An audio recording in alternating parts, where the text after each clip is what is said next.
Hey guys, hope everybody's staying safe and warm.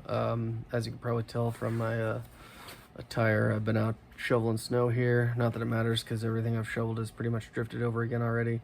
But I made a path to the car, which is better than it was, so, I mean, not that we're going to go anywhere.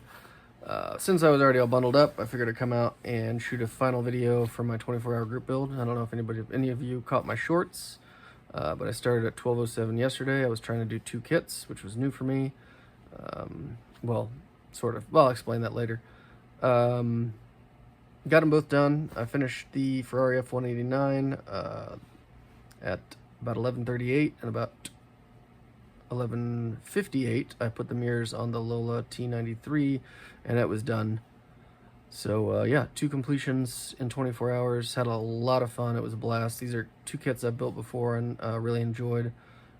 I always have a lot of fun with a 24-hour group build, so I'm going to show that off, but I also want to show off a few things I got in the mail real quick, just a couple shout-outs. The first one to a mediocre modeler, Mark and Lisa. They sent, it's a Happy New Year card, really nice words inside.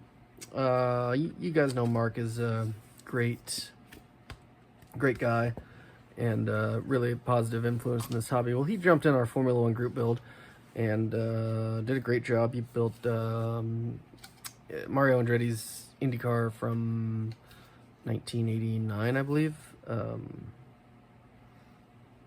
But yeah, go check that out if you haven't. And he sent me a few things to say thank you for that. One of them is this really sweet 43rd scale Brago Ferrari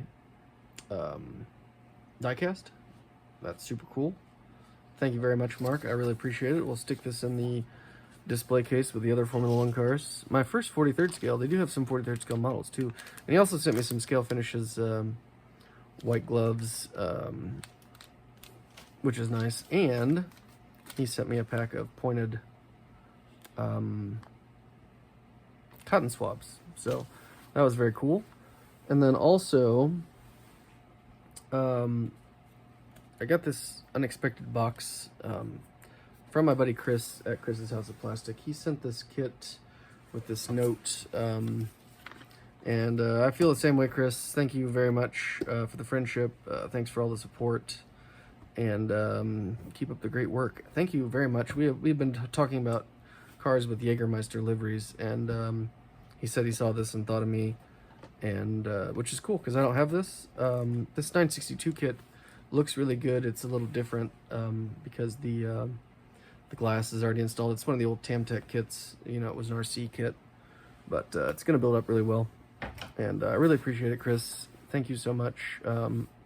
Your friendship means a ton to me. So thanks for always being there and being a part of the club and texting and all that. So yeah, on that note, I'm going to spin you guys around and we'll check out these couple builds.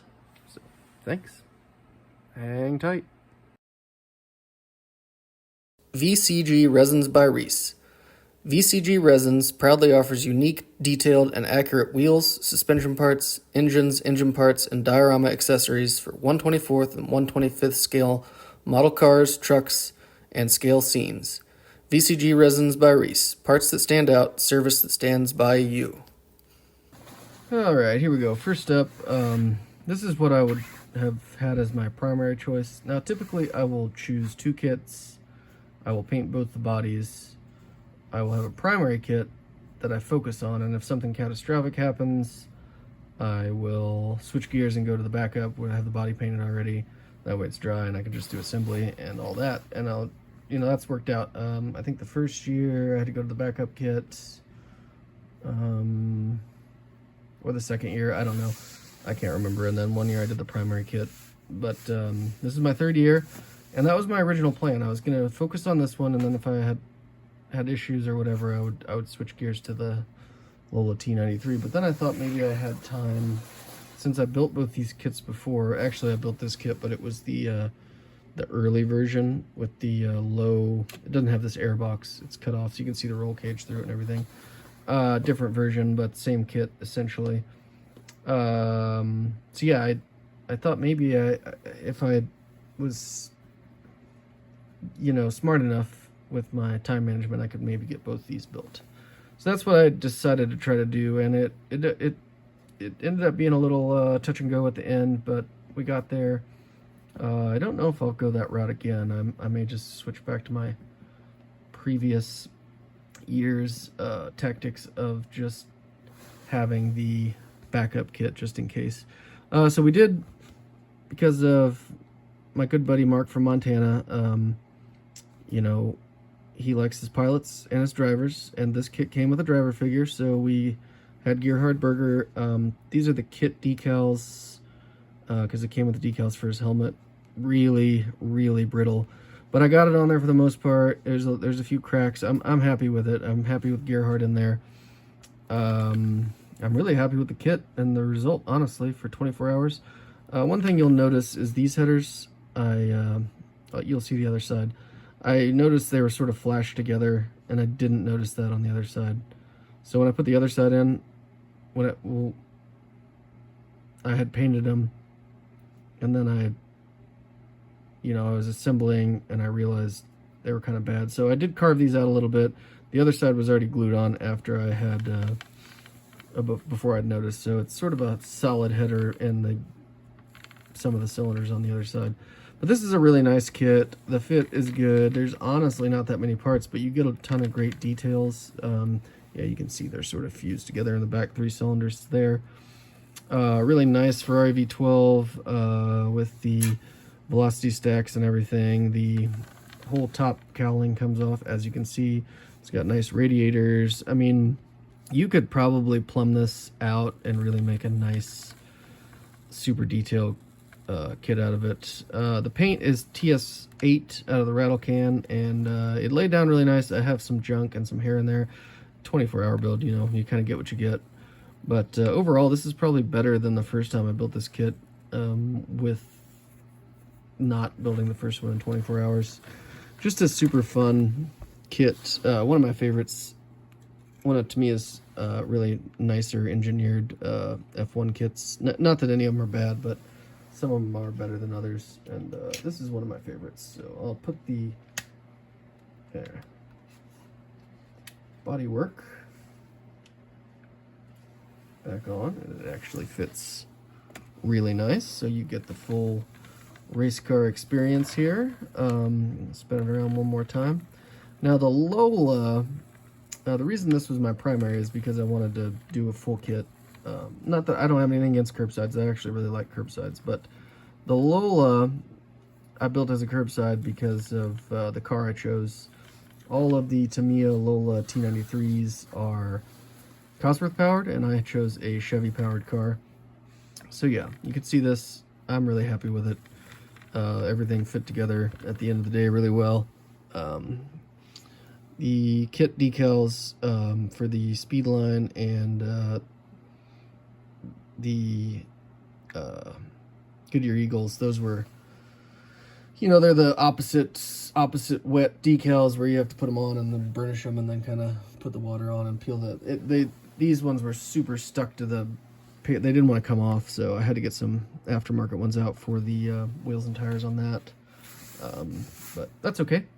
So here it is. It's Danny Sullivan's 1993 Lola T93 Chevy.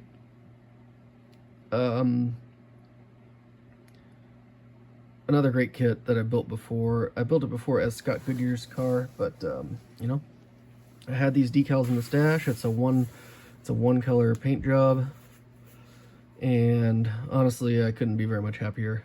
This is really great. It's one of my favorite liveries of that particular era, I guess. He was driving for Gallus, teammates to Al Unser Jr. with the famous Valvoline livery, but this one was better than the Valvoline one in my opinion. I love the faded blue at the front. The decals are from IndyCals.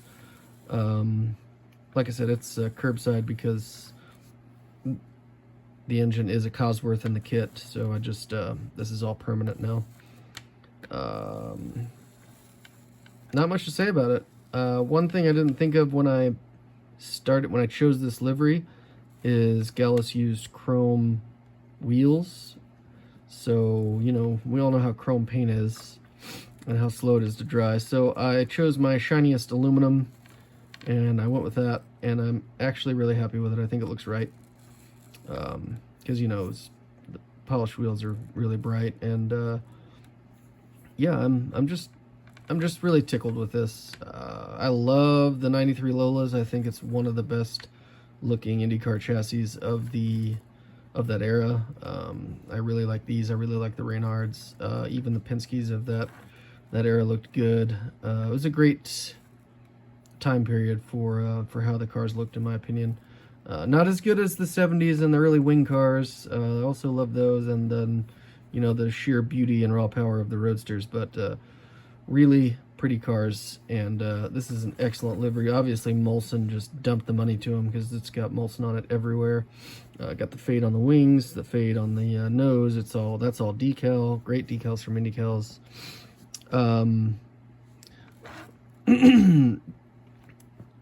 I don't think I have much else to say. Sullivan didn't do very well at Indy this year. I don't remember what happened. He blew up or crashed or whatever. He had a rough year. He did win a race in this car, but I believe it was a road course race. So, again, it's 24-hour build. I didn't do the research that I typically would, but that's just off the top of my head what I remember.